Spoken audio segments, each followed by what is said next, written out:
No, yo quiero presentar acá a nuestro siguiente invitado, que es un lujo tenerlo, y empezamos a hablar de cine fuera de micrófonos.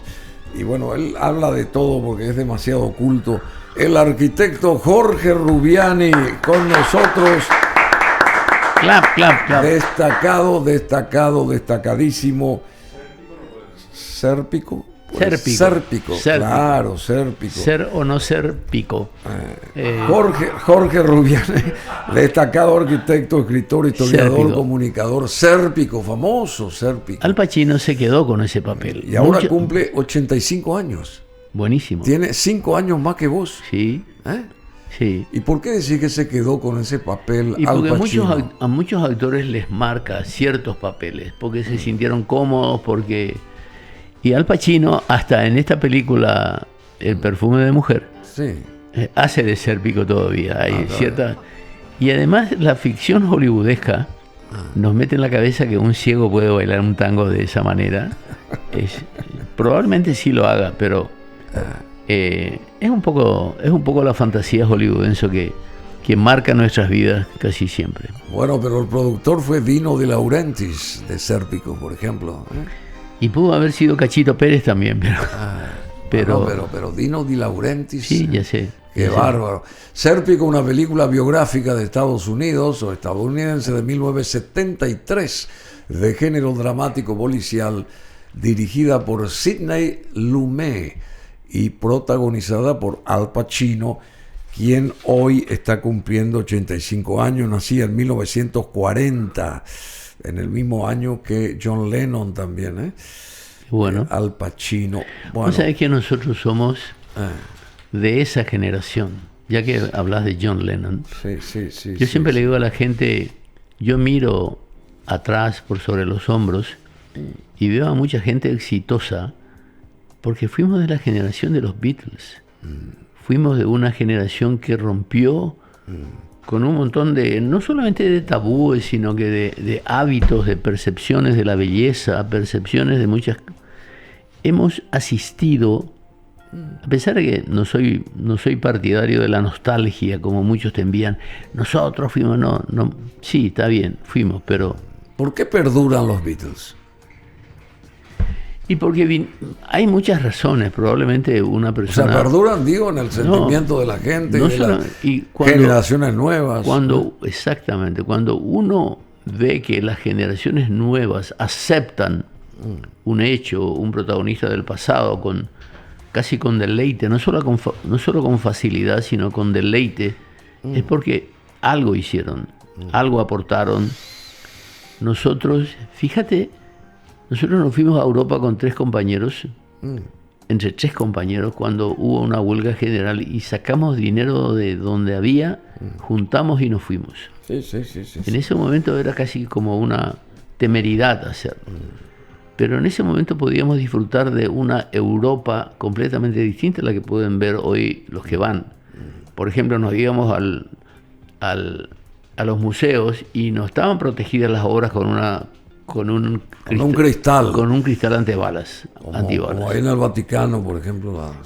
Podíamos caminar sobre el mármol de la Capilla Sixtina porque hoy tiene una pasarela de madera para no dañar el mármol.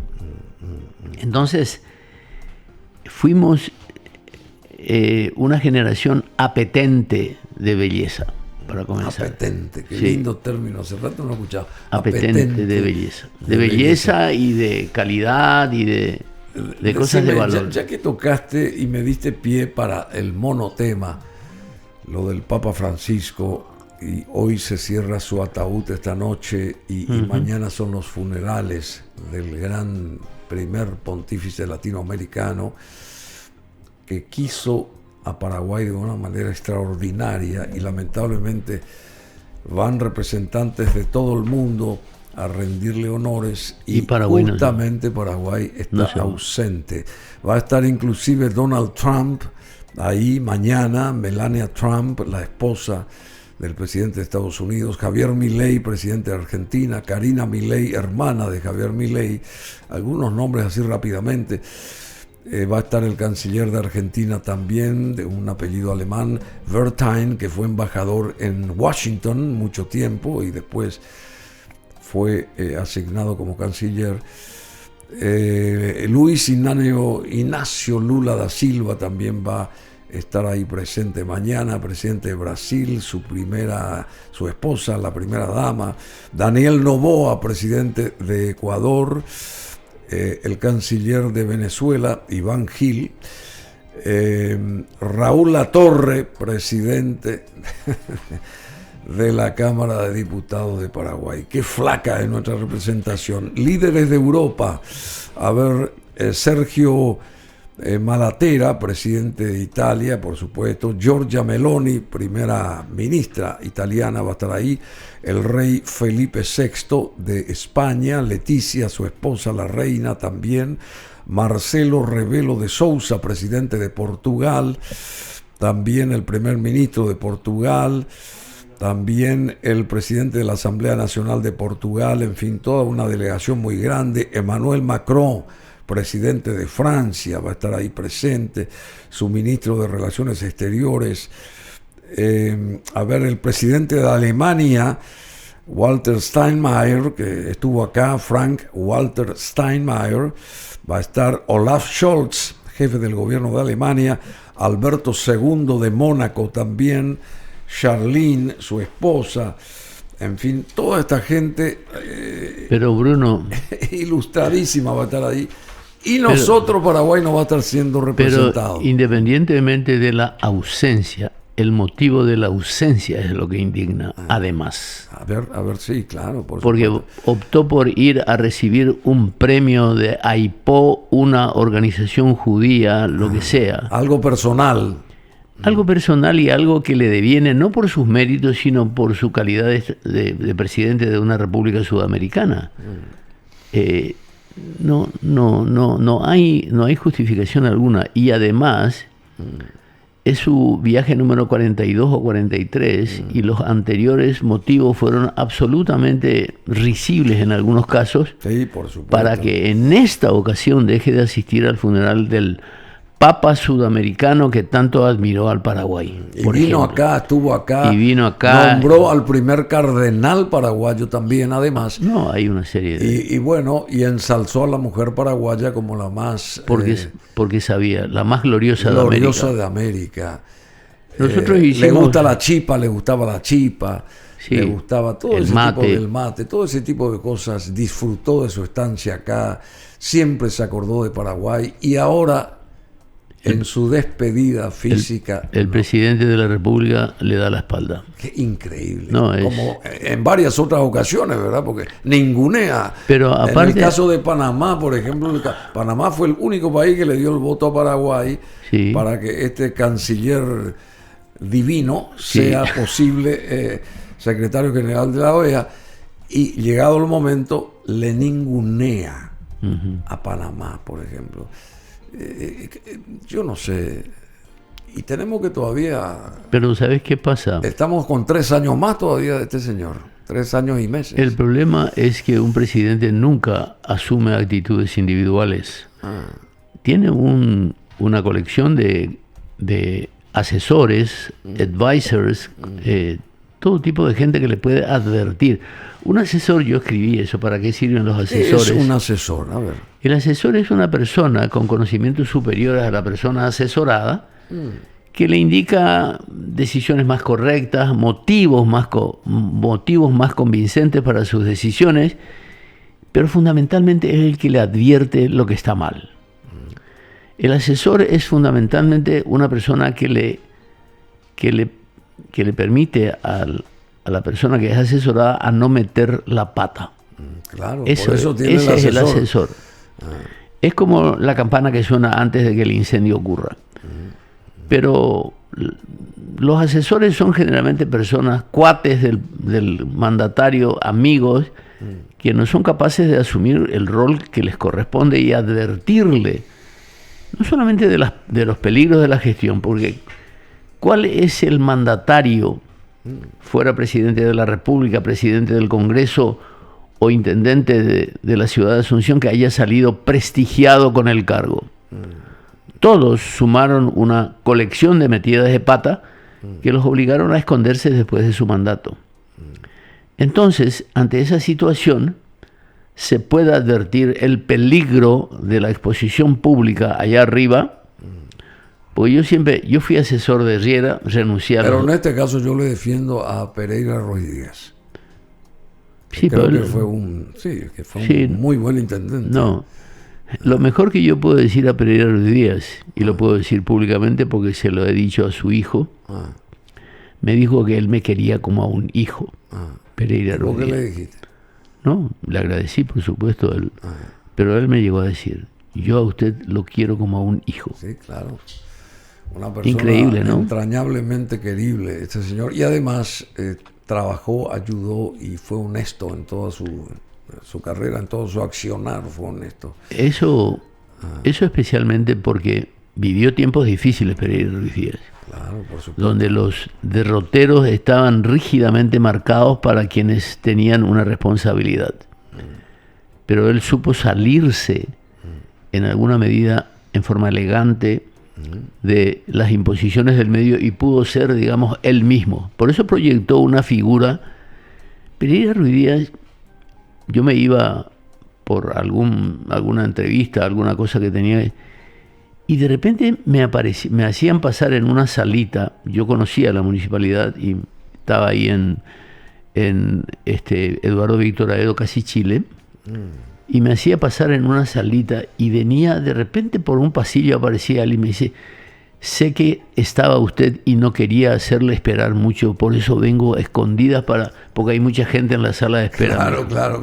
¿Te imaginas el detalle? El detalle Ahí y el está, privilegio que me da. Ruiz Díaz, a ver si lo ponemos en pantalla. Sí. Una gran persona fue él, sí. Y un gran profesional y un gran intendente de Asunción y también un colaborador, digamos, de la ciudadanía del Estado, de la ciudadanía a través de cargos que ocupó en el Estado. Después fue ministro de Obras Públicas. Fue ministro de y Obras su Públicas. primera misión como ministro fue muy penosa porque fue encargado de recoger los cadáveres que dejó el 2 y 3 de febrero. El 2 y el 3 de febrero. Terrible, ¿no? Increíble. Terrible. Bueno, y ya que estamos acá con el asunto del Vaticano, ahí está con Stroessner. Llegó la despedida. Ya, hablamos mucho. No, al contrario. Decime, que el Papa Francisco quiso al Paraguay, ¿verdad? Dio señales de su admiración por Paraguay. A través de esta señora Esther Balestrino de Careaga, puede ser también. Sí. Una señora no sé si vos la conociste. No, a ella no la conocí. Al supiste, Papa tampoco. Pero supiste de ella. Me invitaron cuando aquella recolección de gente que hubo para recibirlo en la Asociación de Exalumnos del Colegio San José. Sí.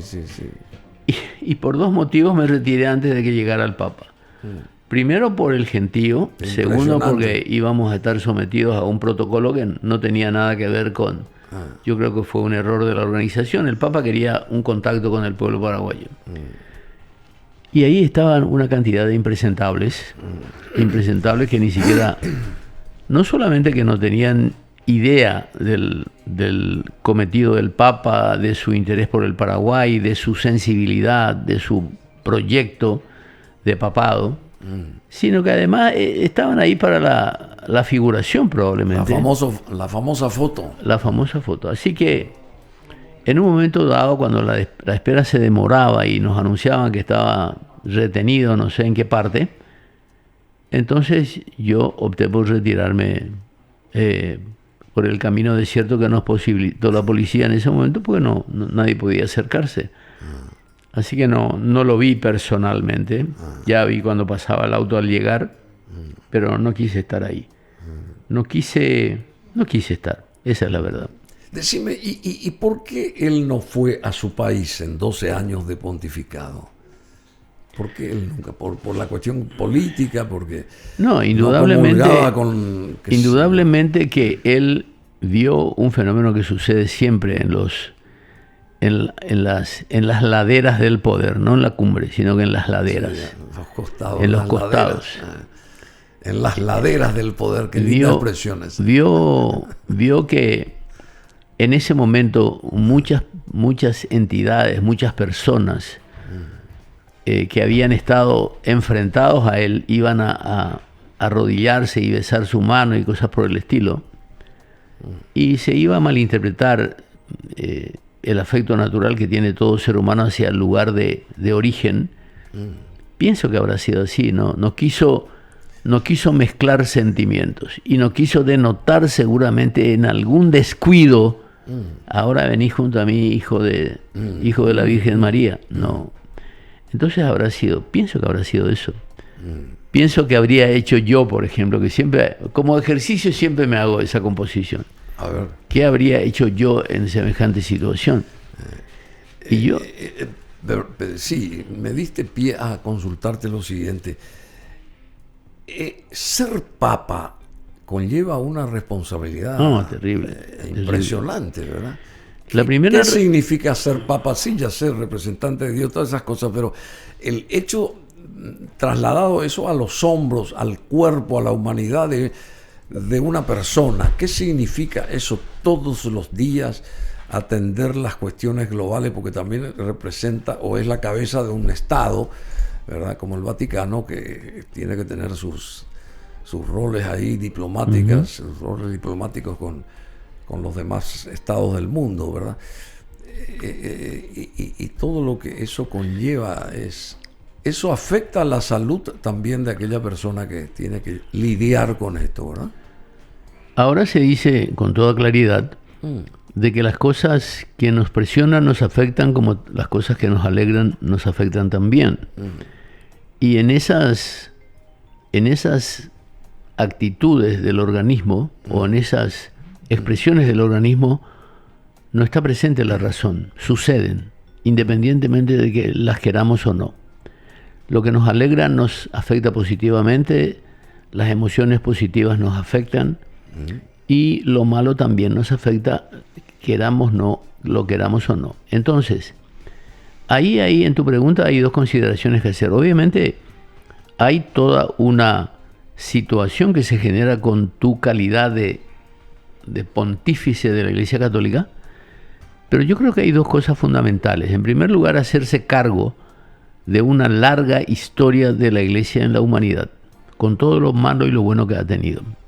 Y en segundo lugar, hacerte cargo de que vas a tener que lidiar, confrontar, dialogar o confrontar mejor con muchas personas con las que no estás de acuerdo.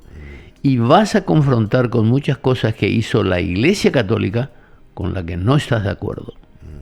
Y esas cosas pesan en el ánimo de personas con un alto sentido de la responsabilidad, como fue Francisco Bergoglio, porque evidentemente tenía que tomar decisiones que iban a costar mucho implementarlas.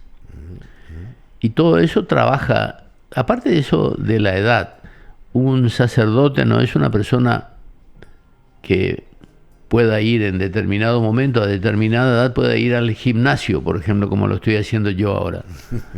Me voy a ir al gimnasio porque estoy, qué sé yo, se me cayeron los músculos y el cerebro no funciona bien. Algo así. El Papa está obligado a asumir actitudes que a lo mejor no quiere asumir. A él le hubiera gustado seguir estando en su parroquia en Buenos Aires, lidiando con los interlocutores habituales, y probablemente esa situación no la quiso repetir como Papa, porque evidentemente cualquier actitud que asumiera como Papa iba a tener mucho más impacto que el que tuviera como párroco de una iglesia pequeña. Bueno, vos sabés que ayer, querido maestro, arquitecto y amigo Jorge Rubiani, me envió un mensaje el también querido amigo Esteban Kriskovich desde Roma, que había anunciado que iba a ir a Roma, y estuvo ahí, me envió imágenes también de él y de la actual embajadora Romina Taboada, y le emocionó mucho. ¿Sabes qué cosa? Llegó hasta ahí donde estaba el Papa, digamos, el catafalco. En el catafalco, esa buena identificación del ataúd, del catafalco. Y me dice, un cordial saludo desde el Vaticano, muy emocionante todo esto. Y me emocionó ver, a ver si pueden poner, ahí está Sí, Kristovic con Bruno Masi. Uh-huh. Si me emocionó ver al querido Papa Francisco con sus mismos zapatos de siempre, con los cuales caminó tanto e hizo tanto bien y los mandó reparar tantas veces, porque él fue muy cercano al Papa Kristovic, que estuvo 6 años y casi 7 años y medio, y lo sacaron porque supuestamente tenía que llegar a los 8 años y lo sacaron antes.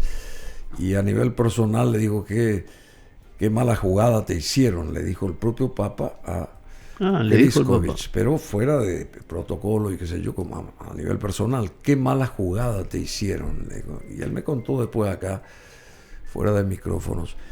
Y ahora se emociona al ver al Papa ataviado, digamos así, como se lo ve ahí en el catafalco, dijiste. Sí, catafalco. Bueno, y con los zapatos gastados, siempre. Lo que hacía arreglar de tanto en tanto, porque era muy caminador. No, y además era una persona que no gastaba nada, era muy, ¿sabes? Austero.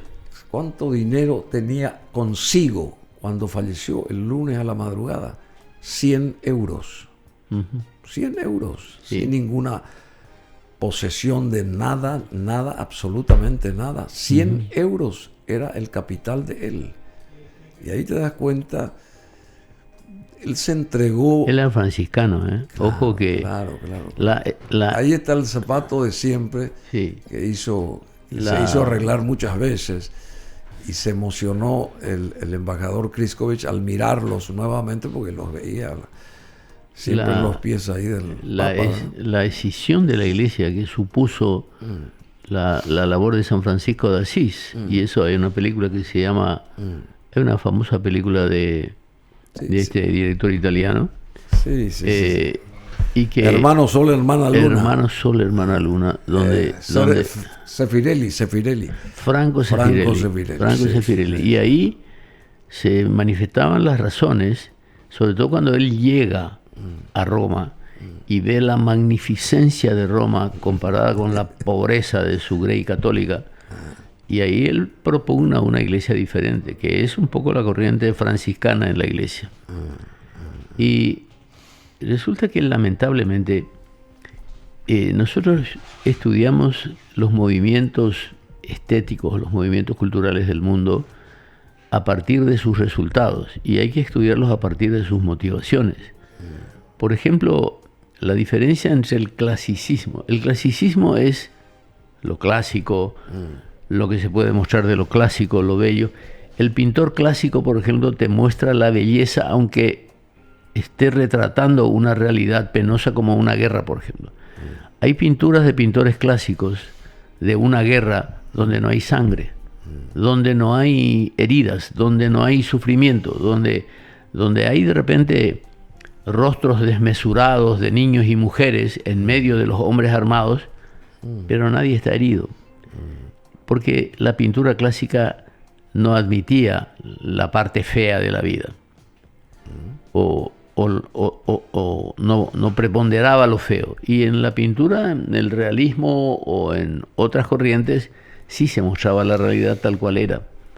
Entonces hay como una cobertura solidaria a lo malo. Porque ¿El Guernica de Picasso? El Guernica de Picasso ya es otra expresión, pero ya es una rebeldía contra incluso el molde estético de la época, donde muestran las cosas desde distintos ángulos. El cubismo es la posibilidad de ver cosas que no te puede mostrar un primer plano. Yo con el cubismo puedo pintarte a vos con distintos componentes y puedo pintar tu espalda también, que yo no veo desde aquí. Sí, claro, ahí está. Ahí tenemos imágenes de... Bueno, entonces, cubismo, claro, puedo tener la espalda de alguien que no la estoy viendo, digamos, o sea, la espalda no la veo, pero puedo pintarla, ¿verdad? Y puedo pintar las cosas exageradamente, aunque se manifiesten muy tímidamente en una expresión. Es un poco como la caricatura, pero sin la parte... Ahí está el Guernica. El Guernica de Picasso. Ese es un fragmento del Guernica. Sí, claro. Pero, querido arquitecto Jorge Rubiani, esto que se va a demostrar y vamos a esperar su resultado, el caso del famoso cónclave. ¿Qué significancia tiene el cónclave y por qué es tan misterioso el cónclave y por qué es tan hermético el cónclave? Y porque yo creo que es lo único democrático que hay en todo el procedimiento. Allá preservar un secreto que debe ser secreto, aunque no me cabe duda que deben haber muchas conversaciones bajo la mesa. Sí, habrás visto la película, hay una película, Cónclave. No vi. Tienes que verla. No vi el Cónclave. No importa. Es como... Y bueno, ahí es donde también tiene un valor la historia, porque se sabe lo que se hace y se sabe que hay muchas manos que mueven los votos. ¿Negras o no? No sé si serán negras, pero son muchas manos, lo cual ya contradice el espíritu democrático que se había establecido desde el principio. Cada cardenal lleva atrás un catálogo de inducciones para dirigir su voto hacia lo conveniente. Entonces, ¿cómo sucede con todas las obras humanas? Hay desnaturalizaciones que se dan lugar en una cuestión tan... Fíjate que están eligiendo al Papa, el jefe de la Iglesia Católica. Yo soy amigo de una persona acá, sacerdote, que fue durante mucho tiempo administrador de los bienes de la Iglesia. ¿Vos no te imaginás la cantidad de estancias que tiene la Iglesia?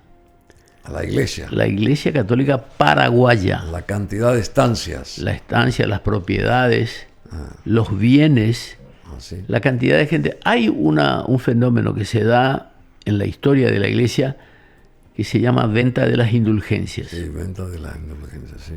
Que la gente, los reyes, los magnates, los potentados, que también como los indígenas acá de las misiones tenían miedo al infierno, le decían a Musa, yo quiero un lugar en el paraíso. Dícholo, como dice de manera grosera. Y muy bien, un lugar en el paraíso le va a costar esto. Y la gente donaba a la iglesia una indulgencia para estar en el paraíso. Entonces... Y la indulgencia es la remisión ante Dios de la pena temporal por los pecados. Sí. Ya perdonados en lo referente a la culpa que gana el fiel, convenientemente preparado en ciertas y determinadas condiciones, con la ayuda de la Iglesia que como administradora de la redención y como intermediaria ante Dios dispensa y aplica con plena autoridad el tesoro de fulano de tal. Así mismo es. Y esto que digo de la Iglesia paraguaya es insignificante comparativamente hablando a otros países, otras naciones que tuvieron mejores posibilidades económicas, que no fue el caso del Paraguay. Y ahí volvemos probablemente al caso de Francisco, porque nosotros los paraguayos ni siquiera amaliciamos, como se dice, amaliciamos las razones de esa simpatía. Se amalicia. Yo hice un fascículo, un producto coleccionable con ABC Color que se llama La más gloriosa de todas. Qué lindo. Sí. Es la historia de la mujer paraguaya. Sí. Nadie le dio pelota. Así, che. Nadie. ¿Cómo sabe que nadie? Y por la venta de los fascículos. Pero yo tenía la colección. ¿La leíste? Sí, en un par de ocasiones. Lo que todo el mundo me dice, yo tengo todos tus libros. ¿Leíste alguno? No, la verdad pero que yo no colecciono todo lo tuyo. Sí, pero coleccionar no es leer. Aparte de eso, para mí leer no es leer solamente, sino que pensar en los libros. O pensar a través de los libros. Por eso tal vez se me queden en la memoria tantos hechos. Hace 2 días fue el Día Internacional del Libro, me parece. 23 de abril. 23 de abril. Día de San Jorge. Exacto, muy bien, Día de San Jorge. Sí. Y eso fue el miércoles, me parece. No sé, pero es Día de San Jorge. Sí. Y decime, y el pensar. Pensar en los libros. En lo que se lee, ¿verdad? Sí. Hubo un arquitecto ya 100 años antes de Cristo que se llamó Vitruvio, Sí, que dijo, Vitruvio. el arquitecto ama pensar. Y entonces es una condición indispensable para ser arquitecto. Porque una relación estrecha del pensamiento es con la imaginación, que es sí indispensable para el arquitecto. Imaginar cosas, claro. Imagine por un supuesto. espacio que no existe todavía. Claro. Yo, por ejemplo, te hubiera hecho este estudio mucho más lindo, pero ¿Ah, sí? vos le diste a alguien que no pensó. Bueno, No, pero vos tenés un sarcasmo también muy natural que te hace mucho más cercano. y sí, Porque vos pero no tenés es un muy, el sarcasmo no es muy bienvenido en nuestra... No crea, pero es signo de inteligencia. Y siempre se dice que hay otro, el sarcástico y el hipócrita. Esa es otra cosa. Sí, pero que tienen la posibilidad de asumir otra personalidad ante determinadas cosas. Pero una cosa es ser Sarcástico sarcástico y otra cosa es ser hipócrita. son Eso opuestos en realidad. No me gusta para nada el ser No. hipócrita. No. Más bien, yo siempre me tropiezo porque digo lo que siento. Bueno, Y entonces, a veces, no digo que esté bien. ni estás que esté mal. practicando el rubianismo. No. Sí, ¿Ah, sí? sí. Decir lo que pensás no siempre produce buenos resultados. Bueno, y decime, ya que estamos ahí con el aura del Vaticano, ¿cómo se hizo y se cristalizó esa gran basílica? ¿Y cuánto tiempo les demandó hacer todo eso? Porque es impresionante. Cuando estudiaba para rendir un examen en la Facultad de Historia de la Arquitectura, sabía todo eso, pero ahora ya no. se me evadió de la memoria. Sé que todas las basílicas europeas, la basílica de Notre Dame estaba inconclusa cuando se la incendió, y otras basílicas importantes tardaron 400 años, porque dinastías tras dinastías asumían como casi la obligación de terminar eso, porque además era una demanda del pueblo. La basílica en realidad es un intento tal vez desmesurado de subir hasta Dios, de acercarse a Dios, de acercarse al cielo, etc. Por eso en los símbolos de la muerte encontramos muchas cosas con esas virtudes. Por ejemplo, el ciprés, que es la conífera alta y larga. El árbol cónico, sí. Están en todos los cementerios del mundo, porque es el símbolo del intento de acceder a Dios. Los cipreses. Los cipreses. Sí. Tenés que leer un libro a propósito, A ver, que se llama Los cipreses creen en Dios, qué lindo, che. de José María Gironella. ¿Sí? Es un libro muy interesante, donde intervienen algunos factores importantes del poder mundial, como la Iglesia Católica, el comunismo y la masonería, A la masonería. que juntos edificaron, en cierto modo, los motivos para la Guerra Civil Española. Así. El autor es un español llamado José María Gironella. Gironella, porque es español, Gironella.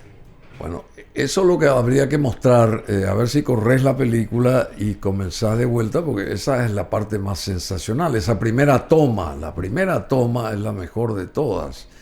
Ahí está, esa primera toma es impresionante. A ver, esa es la Basílica de San Pedro, ubicada en la Ciudad del Vaticano, es uno de los ejemplos más destacados de la arquitectura renacentista.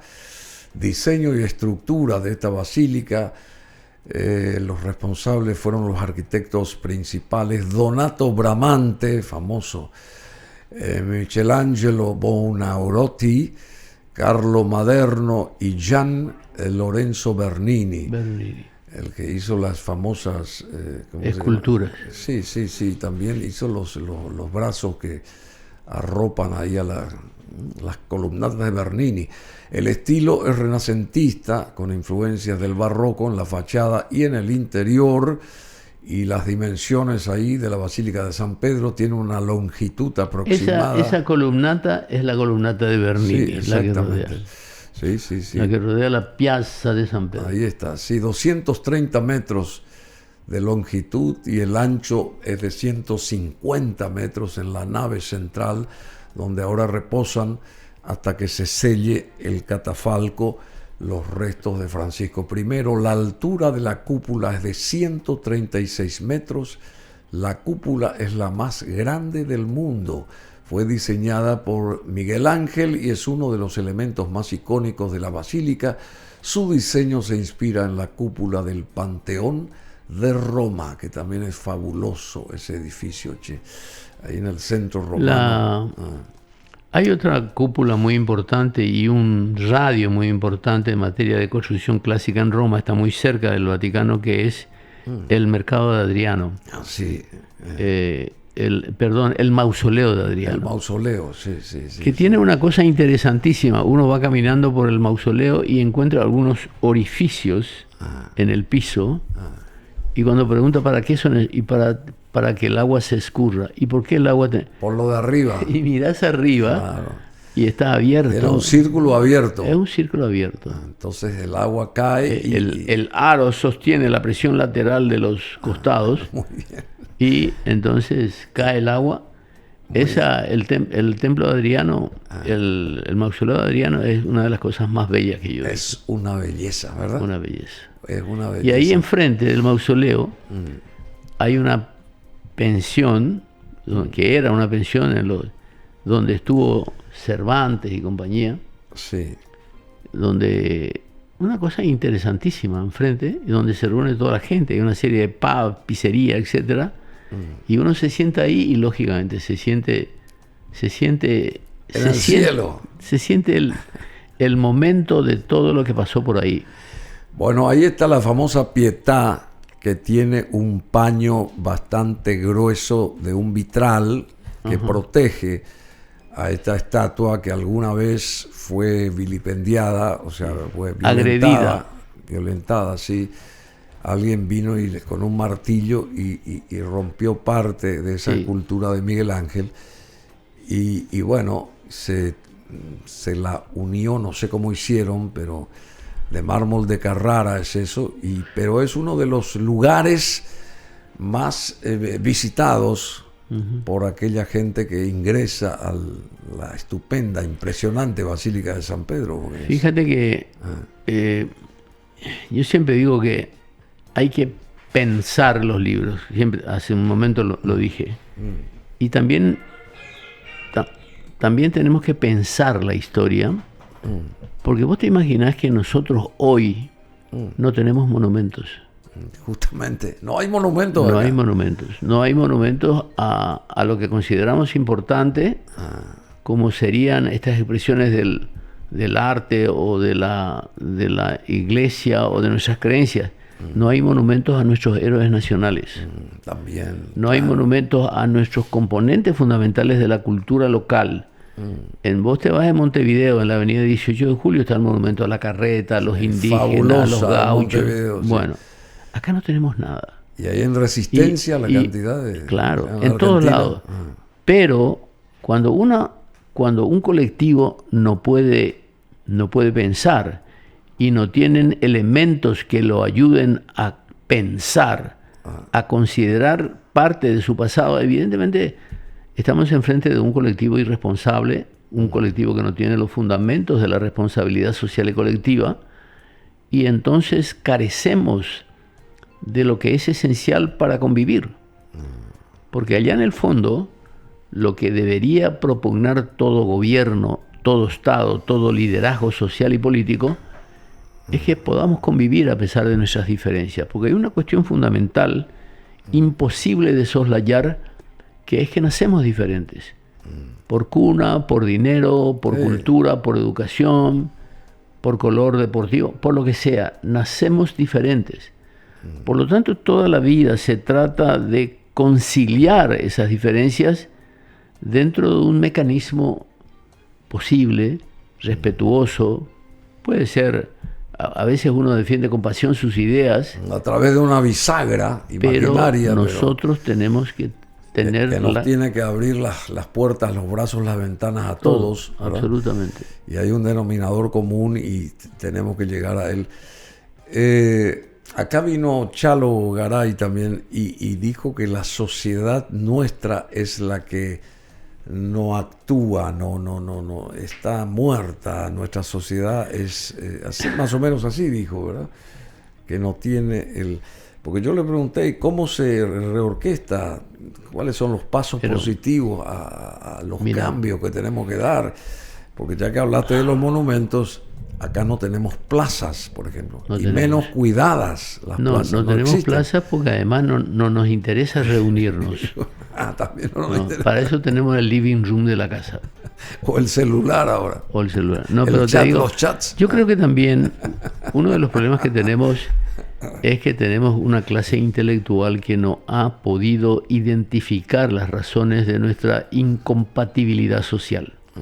O de nuestra incompetencia social, no incompatibilidad. Y es porque le estamos dando excusas a cosas que son muy simples.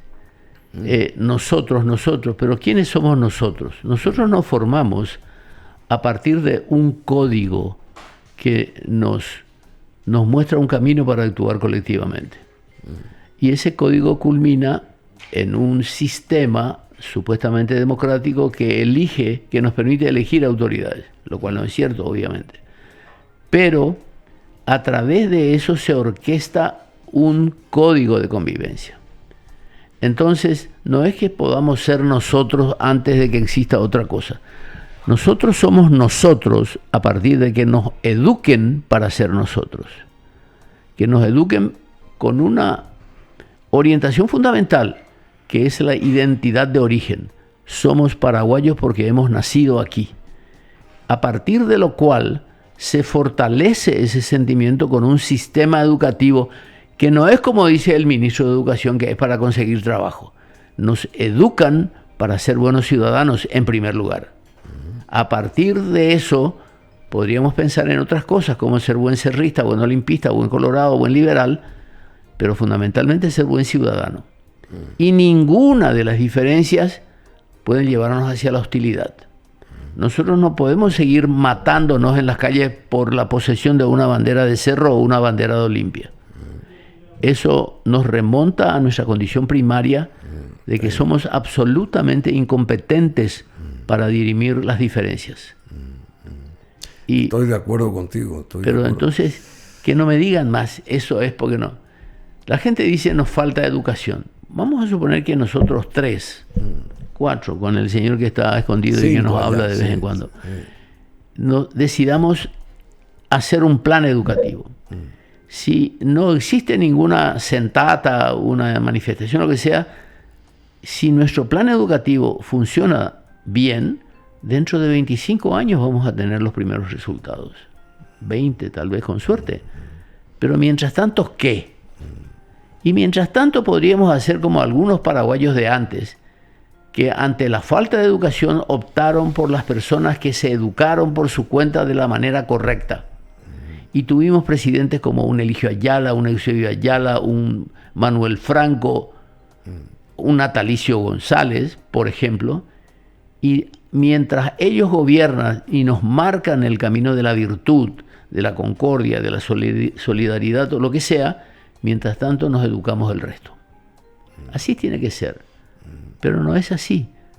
Porque quienes nos gobiernan, y ojo que uno de los problemas más graves que tuvo el Paraguay es que cuando nos gobernaron personas muy educadas, no tuvieron el coraje necesario para defender lo correcto.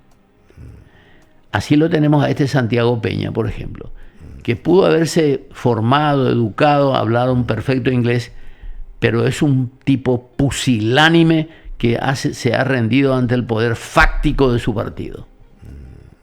Y hoy debió de estar en Roma. y hoy debió de estar en Roma. El primero que debió de estar ahí. Por todo el afecto que le tuvo Francisco a la mujer paraguaya y al Paraguay en general. Y por cercanía, obviamente. El cónclave que se va a orquestar para el nuevo Papa se instalará a partir del 5 de mayo tras 9 días de luto. Y el protocolo para el funeral de Francisco es un delicadísimo trabajo diplomático. Van a estar 130 delegaciones o un poco más. Mañana vamos a ver representantes de todas estas ahí en el Vaticano, en la Plaza de San Pedro, y por supuesto presidentes de los países más importantes del mundo, reyes, príncipes, cabezas coronadas, en fin. Toda esa gente va a estar mañana y nuestro país lamentablemente no va a estar representado. Hasta el presente, más de 160.000 personas visitaron la capilla ardiente del Papa Francisco ahí en la Basílica de San Pedro. Bueno, yo con el arquitecto Jorge Rubiani, que es un libro abierto, yo hubiera querido consultar más sobre el costo inmobiliario alto nuestro, Asunción abandonada, las famosas 4 plazas del centro histórico, que tienen que unirse alguna vez, que tienen que ser fortalecidas estéticamente, Asunción, 500 años, tenés que volver exclusivamente para esto, sí. Si nos permitís, querido Jorge, ¿puede ser? Puede ser, siempre que sea... alguien me dijo una vez, me dio un trabajo para que le corrigiera y le dije, pero no tengo apuro, me dice. Me dijo él, y yo le dije, mira compañero, después de los 70 yo no hago nada sin apuro. Sí, no, ya. No, es verdad. Puede venir la semana que viene acá. Si nos apegáramos a las expectativas de vida de la población paraguaya, tendría que haber muerto a los 74. No, pero ¿qué vos vas a morir si vos sos un tipo... ¿Conocés el poema que le hicieron a Alfredo? No te podés morir, flaco. Sí. Le hicieron a Alfredo Citarrosa. Sí, claro. Sí, cuando te podés morir. Flaco, vos no te podés morir. Y el que se sorprendió con su visita, que fue la última al Vaticano con el Papa Francisco en vida, fue el vicepresidente católico, entre paréntesis, de los Estados Unidos, sí, Vance. Vance, dicen que es muy bueno. Y estuvo ahí con él y después de 3-4 horas, anuncian que murió el Papa. Ajá. Y bueno... Lo mató Vance. No sé si lo mató. La impresión. Pero dice que Vance hizo un discurso hace poco, en febrero, sí. ante el presidente de la comunidad y el pleno de la Comunidad Europea, un discurso sin leer sobre el... Capo ese. Bueno, dice que terminó su discurso y el presidente de la Comunidad Europea lloró y le abrazó. Él va a ser el siguiente presidente de Estados Unidos. Si es tan bueno, debería serlo. No, en serio. Y te emociona también. Sí, ¿no? A mí me... Te emociona porque te emociona. Y hablando de Estados Unidos, al parecer hay posibilidades de que el siguiente papa sea estadounidense, entre paréntesis. Creí que me iba a decir que lo iban a recibir a Peña en el gabinete de Trump. Bueno, no. Pero así hay gente que cree que por hablar inglés ya se acercó un poco más arriba. No sé a dónde, pero arriba. Arriba. Bueno, querido Jorge, querido arquitecto, querido amigo. ¿Te Jorge puedo dar Rubiani, una primicia? ¿Cómo no? Por favor. Vos sabés que estoy escribiendo un libro, el primer libro de ficción histórica que estoy haciendo. ¿Sí? Pero con mucho de historia.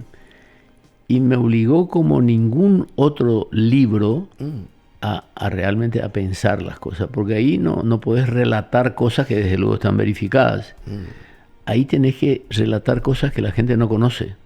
Cómo se vivía dentro de una casa, cómo se cocinaba, con qué fuego, cómo era Asunción, cómo me desplazaba de un lugar a otro, cómo eran las relaciones. Y en la guerra del Chaco, cómo se vivía en una casa normal en Asunción, estando esa gente allá batallando en el frente. En una guerra no hay ya una casa normal en ningún lado en el país. No hay. no puede existir. Porque aunque vos no tengas hijos, padres, hermanos en la guerra, vos estás pensando que algún vecino tuyo, un compatriota, un amigo está en la guerra. Se hizo una obra de teatro en Arlequín, creo que acerca de esto. No, terrible. Interesante. No, terrible. Una guerra, y aparte de eso, también deberíamos orientar la educación hacia esas cosas. Porque la gente dice ganamos. En la guerra no gana nadie. Todos perdemos en la guerra. Se pierde todo. Todo. Y tu programa, que se gana con tu programa, ¿es hoy a qué hora? Y mientras no haya fútbol es hoy. Es hoy, ¿verdad? Es hoy. Esta semana tuve programa de radio normal. El lunes, el martes empecé tarde, porque tengo 2 horas diarias. Y hoy tengo un programa, entre paréntesis, entre comillas, normal. Monumental. Monumental AM 1080. De 22 a 24 horas, atendido por su propio dueño. Perfecto.